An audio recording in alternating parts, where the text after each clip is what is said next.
Con su venia, diputado presidente.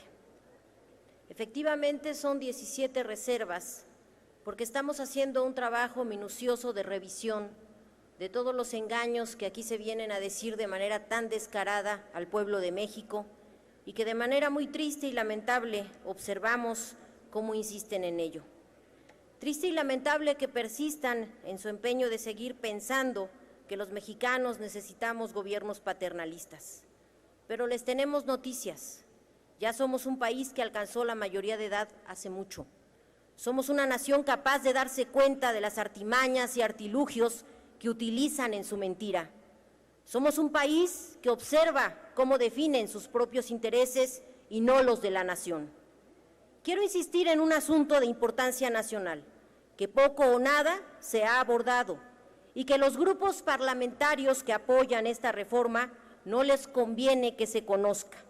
Me refiero a la llegada de las empresas transnacionales de la mano de sus gobiernos, lo que implica un grave riesgo a la soberanía nacional. A partir del anuncio de la reforma constitucional, el gobierno de Peña Nieto ha tenido acercamientos con países que no se interesaban en México. Tal es el caso del primer ministro de Italia, quien visitó nuestro país en un inusitado acercamiento que en los últimos 25 años pareció no interesarles. ¿Saben por qué? Porque una de las empresas petroleras beneficiadas con esta reforma es de origen italiano. Y así podemos seguir enumerando casos similares. Es nuestro deber alentar a los mexicanos y mexicanas sobre el peligro de una intervención ante un Estado débil y un marco jurídico ineficiente para defender nuestra soberanía e independencia de las presiones internacionales a las que nos someterán.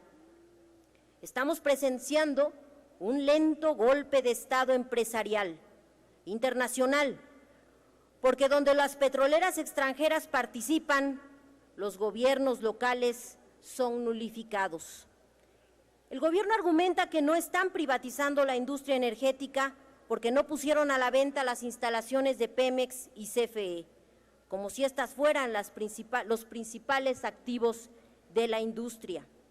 Aquí me refiero específicamente a los artículos 10, 12 y 13, donde el trato discriminatorio a Pemex, al no permitirle condiciones ventajosas de migración de asignaciones a contratos, lo documentan. Y también en donde CENER ha declarado que no le dejarán ni siquiera una tercera parte a Pemex de lo que actualmente explota. Pero no se equivoquen y no nos quieran equivocar o enredar en estas argumentaciones.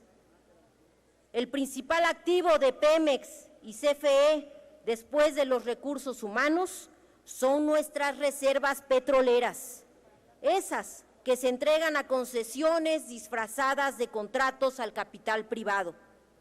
El proyecto de ley de hidrocarburos deviene de un procedimiento inconstitucional que viola el artículo 27, que prohíbe concesiones en materia de hidrocarburos.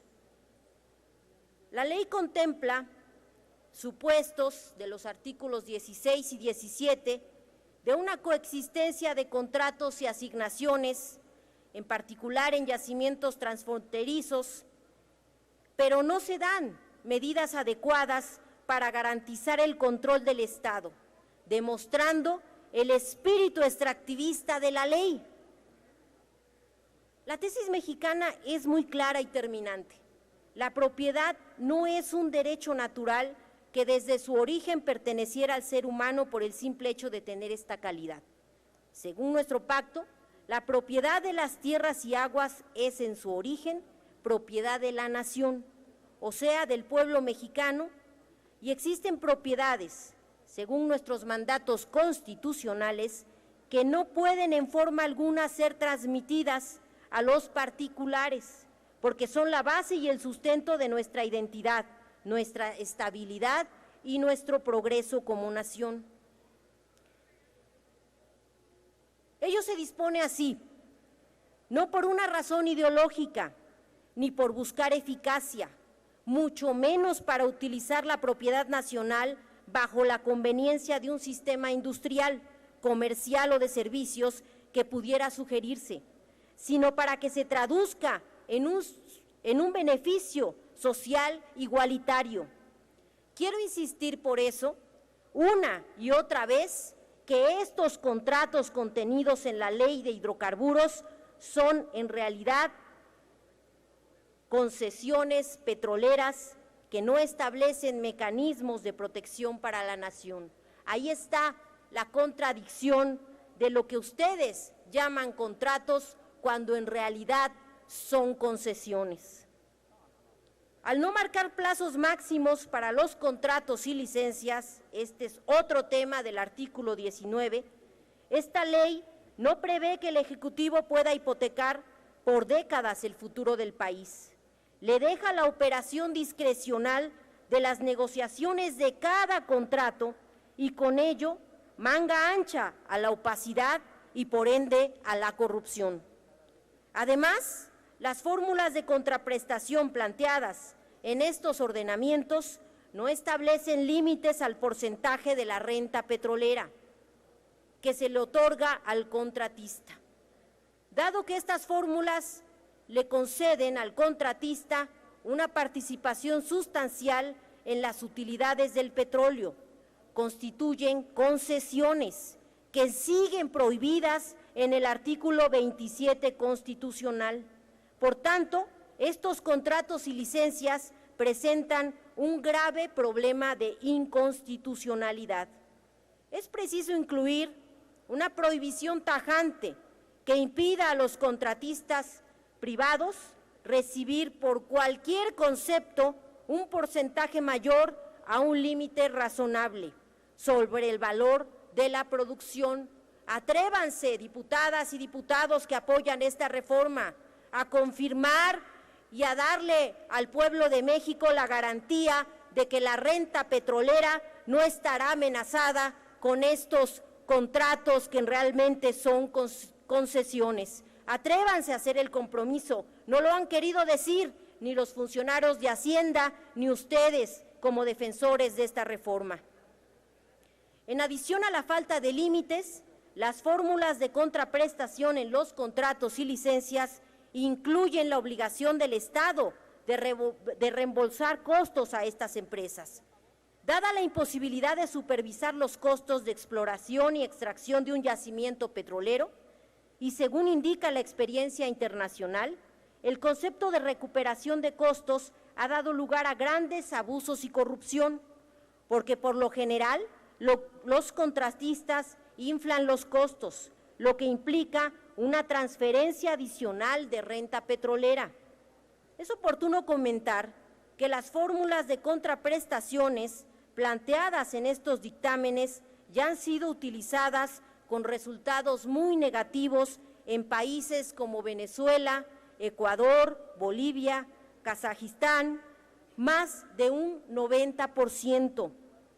Decía al principio de mi intervención, diputadas y diputadas, qué triste y lamentable es observar cómo se conducen en contra del país, pero me faltó agregar lo que más me avergüenza, y que es que no se atrevan a decirle al pueblo de México que con esta reforma petrolera no están condenando nuestros ingresos como nación y así entonces la subsistencia de este país. Es una vergüenza que no quieran garantizarle eso al pueblo de México. Una y otra vez se los dijimos en comisiones, pónganlo en la ley, no anden firmando ahí acuerdos ante notario. Estos tienen que ser compromisos como legisladores que queden plasmados en la ley y no en ningún acuerdo o en una declaración pública. Esto lo tenemos que poner en la ley de hidrocarburos. No estará en riesgo la renta petrolera. Atrévanse a hacerlo, háganlo por el bien de la nación, háganlo por los ingresos de este país. No se escondan detrás de sus curules al no querer debatir en particular cada uno de estos artículos. Es cuanto, diputado presidente. Gracias, diputada Alaves Ruiz.